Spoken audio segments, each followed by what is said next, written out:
prosseguindo no estudo de História da Igreja. Estamos iniciando agora o livro 5, intitulado A Fuga das Igrejas Anabatistas devido à perseguição do catolicismo. Bom, esse período que nós vamos estudar, eu comento aí, este quinto período de História da Igreja abrange os anos de 411 a 1100 da era cristã. Por que eu escolhi o ano 411? Até o ano 410, o título que eu coloquei para o livro anterior foi a separação das igrejas anabatistas da Igreja Católica. Ali elas estavam se separando.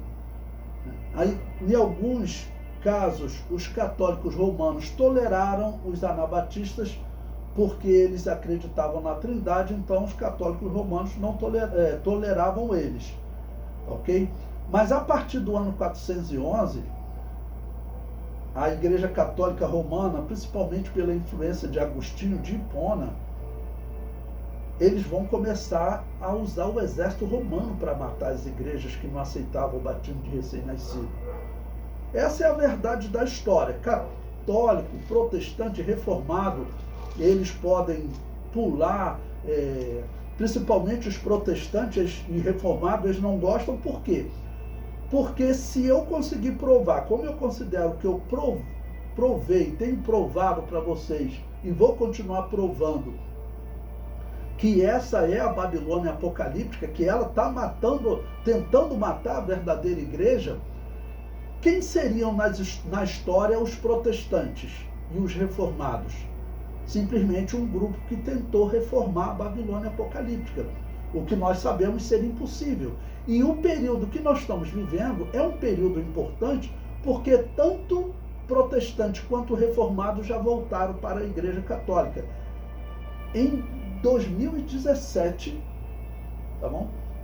Portanto, há 7 anos, eles assinaram um acordo de retorno à Igreja Católica.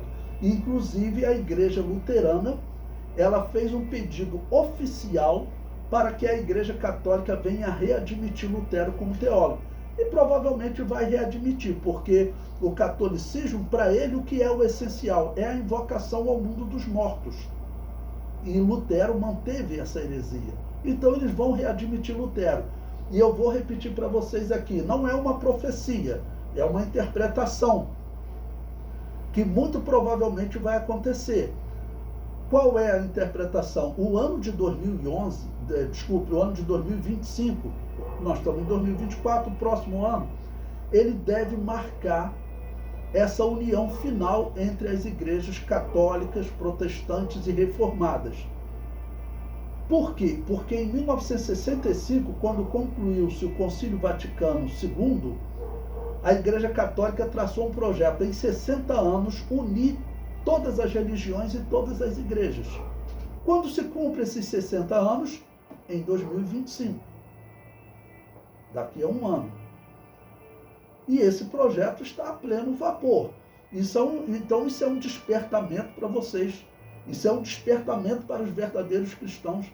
Vejam como as igrejas estão numa situação de grande dificuldade, porque nós estamos vivendo um período realmente de grande influência maligna trabalhando por essa união. E nós sabemos até que parte da Assembleia de Deus já foi. Então, parte da Assembleia de Deus já foi. Já foi, deixando claro, para essa união. Tá bom? Tem Igreja Assembleia de Deus que já assinou com a Igreja Católica. O comentário então prossegue. Neste período, as igrejas anabatistas são perseguidas implacavelmente. Elas não serão consideradas como cismáticas, serão consideradas heréticas como os arianos, e assim deveriam ser destruídas. Neste período, existiam 3 grandes igrejas anabatistas. Os montanistas, que viviam principalmente na região da Ásia Menor, onde Paulo evangelizou, onde João pastoreou e Policarpo pastoreou. Tá bom? Era uma igreja pentecostal e escritos de Agostinho de Hipona, escritos católicos romanos desse período, diz que eles ainda existiam. Ok? Segundo, os novacianos, que viviam na Síria, Constantinopla e até em Roma. E, por fim, os donatistas, que viviam na região da África. Bom, essas eram as 3 grandes igrejas. E certamente haviam igrejas menores, assim como hoje existem igrejas pastoreadas por pessoas que, se a história fosse contar daqui a 2000 anos, 1900, 1800 anos, talvez nem citasse essas igrejas. Então, haviam muitas outras igrejas, okay, que não concordavam com a Igreja Católica. Por quê? Irmãos, a profecia garante, a Igreja de Jesus jamais iria praticar paganismo. E essa Igreja de Roma praticava paganismo. O comentário prossegue. Certamente haviam outras igrejas que seguiam a sã doutrina, mas a Igreja de Roma, que já adotara o paganismo, inicia uma perseguição pior do que a perseguição do Império Romano. Pior, irmãos. O Império Romano, nós temos histórias, por exemplo, você pode ver o julgamento de Policarpo, né? O julgamento dele, as autoridades romanas falavam: Senhor, por que eu vou matar uma pessoa idosa como o Senhor? É só adorar os deuses, é só isso que nós queremos. É algo demais pedir isso, o Senhor reconhecer os nossos deuses. Para os romanos, daquilo dependia, né, a vida deles, a vitória nas guerras. Então, muitos romanos eram até simpáticos aos cristãos, ok? Já os católicos romanos, irmãos, por serem pagãos, havia um ódio mortal das autoridades. Na população católica, hoje eu convivo com alguns católicos, eles nem têm esse ódio, eles estão ali enganados, acreditam que seguem o verdadeiro cristianismo, né? Mas nessa igreja que eles vão, a liderança toda é pagã, ok? A liderança toda é pagã. O comentário prossegue. Neste período, mais precisamente no ano 476, os bárbaros dominam Roma e assumem o controle do Império Romano do Ocidente. Olha, nós estamos no ano 411.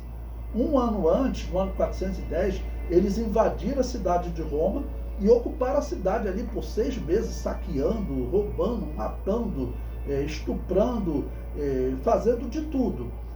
Em 476, o império, né, que os católicos consideravam o reino de Deus, ele cai para os bárbaros. Okay?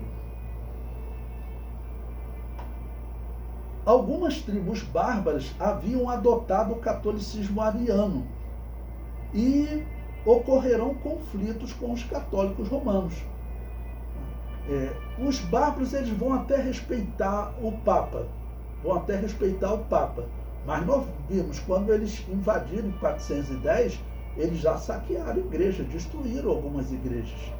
Então, como nesse período eles estão, de alguma maneira, se convertendo ao catolicismo ariano, e alguns até ao catolicismo romano, então eles vão poupar o Papa. E nós veremos que no decorrer desse período que nós vamos estudar, irmãos, os bárbaros, eles vão se tornar católico romano. E vai chegar um período que bárbaro vai começar a matar os bárbaros que não aceitavam o batismo católico romano. Os bárbaros pagãos que não aceitarem a conversão ao catolicismo romano, eles serão mortos pelos próprios bárbaros que se tornam católicos romanos.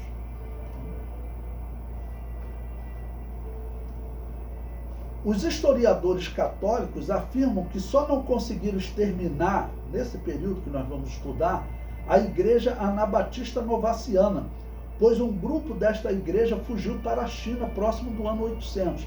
Na verdade, nós sabemos que eles não conseguiram exterminar, não foram só os novacianos, né? Tá bom? Na própria Europa, passando aí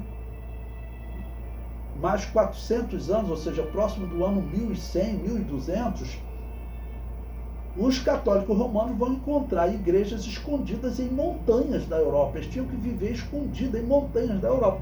Se você chegar na internet e procurar igrejas valdenses, vocês vão encontrar, tem até hoje, né? Encontraram uma igreja numa montanha isolada, irmãos. Uma igreja construída de pedra, uma coisa toda simples, né? Existem fotos, até vídeos, documentários feitos nessas igrejas. Eles tinham que viver escondidos, isolados nas montanhas, porque nas cidades eles não podiam viver. Por quê? Como eu disse no tópico anterior, no parágrafo anterior, os católicos romanos, a perseguição deles não tem trégua. Na perseguição do Império Romano, nós vimos que teve imperador que ele era simpático dos cristãos, colocou até cristão como tutor do filho dele, ok? O próprio Diocleciano, que inaugurou a pior das perseguições, antes ele era tão simpático aos cristãos que a esposa e a filha dele eram cristãs.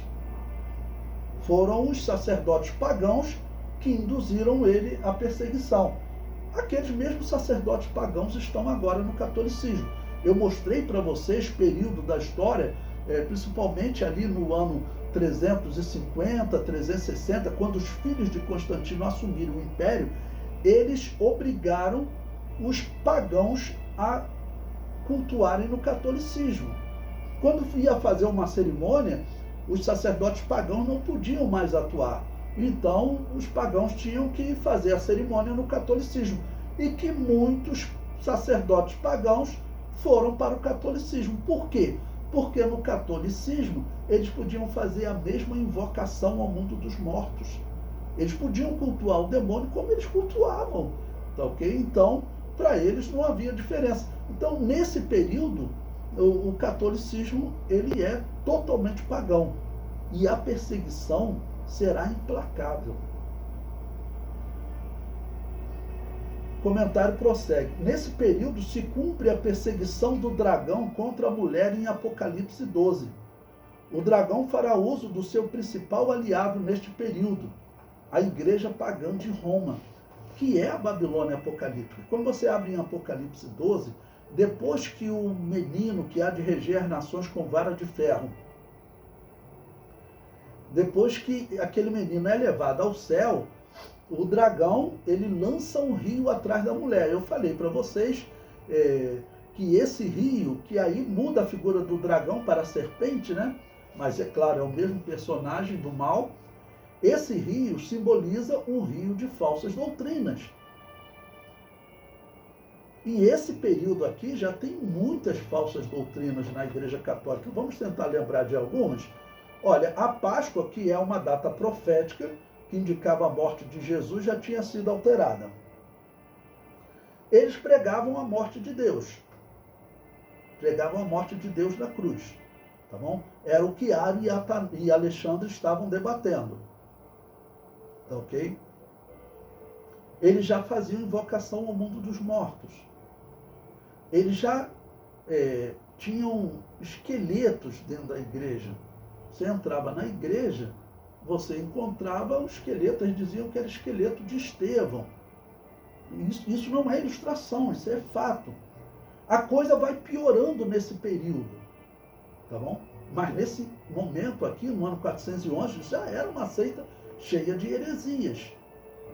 A coisa vai piorando a ponto de você pesquisar na internet, você encontrar a Igreja Católica colocar demônios em cima da igreja. Você encontra até hoje demônios em cima da igreja. Como que você vai chamar essa de igreja cristã? Então, esse período aqui, nós temos que distinguir claramente. Essa igreja de Roma, ela está com a sua sede lá no Vaticano. Vaticano era uma montanha dedicada a uma divindade. Qual o nome dessa divindade? Vaticanos. Ok? E esse local era o local onde Nero tinha sepultado os cristãos que ele matava no seu círculo. Tá bom? E nós sabemos que esse negócio de construir igreja sobre cemitério ou enterrar corpos quando se constrói alguma coisa, isso não é coisa de cristão. Então, aquele ali é o local de consagração da Igreja Católica, né?